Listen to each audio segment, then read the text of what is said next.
मित्रांनो बघा, एक महत्त्वाचं गणित आहे. काय म्हणते बघा, रमेशने एक मोबाईल खरेदी केला.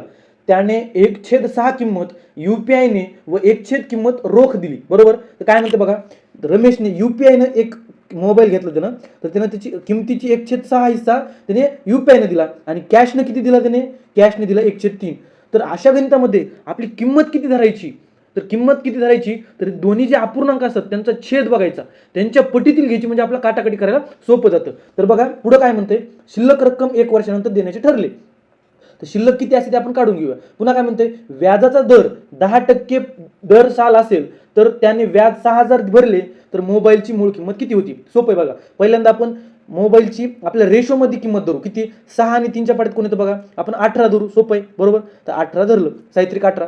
तर बघा ते काय म्हणतंय, 1/6 हिस्सा त्याने UPI दिला. 1/6 म्हणजे किती असतं बघा, 18चे 1/6 किती होतात बघा, साहित्रिक 18. म्हणजे 3 हिस्सा त्यानं UPI दिला. त्यानंतर पुन्हा 1/3 हिस्सा त्यानं कॅशने दिला म्हणतो. 1/3 किती असतो बघा, 3 सख 18 म्हणजे 6 हिस्सा त्यानं कॅशने दिला. त्यानंतर बघा किती झालं, 3 आणि 6 किती झाले, 9. तर आता 9 त्यानं दिलाय, पण शिल्लक किती राहिले आता, 18 वजा 9 म्हणजे 9 राहिला शिल्लक. आता आणखी 9 राहिला. तर ते काय म्हणतात, आता जो शिल्लक राहिलेला 9 आहे तर तो त्याने कसा दिलाय, पुढल्या वर्षी दिलाय. तर त्यावर त्यानं व्याज किती दिलंय बघा, 6,000 रुपये दिलंय.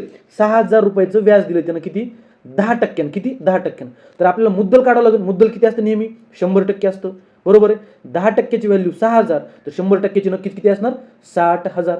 आलं. बघा आता ही शिल्लक रक्कम आहे 60,000, जी त्यानं व्याजानं दिलेली वापस. तर आपल्याला किती आली शिल्लक रक्कम, 9 आलती. 9 म्हणजे 60,000, 9 म्हणजे 60,000, बरोबर. तर आपल्याला काय काढायचंय, पूर्ण मोबाईलची किंमत काढायची. आपल्याला पूर्ण मोबाईलची किंमत किती होती बघा, 18 होती का नाही. तर 9 म्हणजे 60,000, तर 18 म्हणजे किती असणार बघा, इथं 9चे 18 होईल म्हणजे 60च्या इकडे दुप्पट होणार. 60,000 दुप्पट काय असतं, 1,20,000, बरोबर आहे. तर आपलं मोबाईलची मूळ रक्कम किती आली, 1,20,000. धन्यवाद.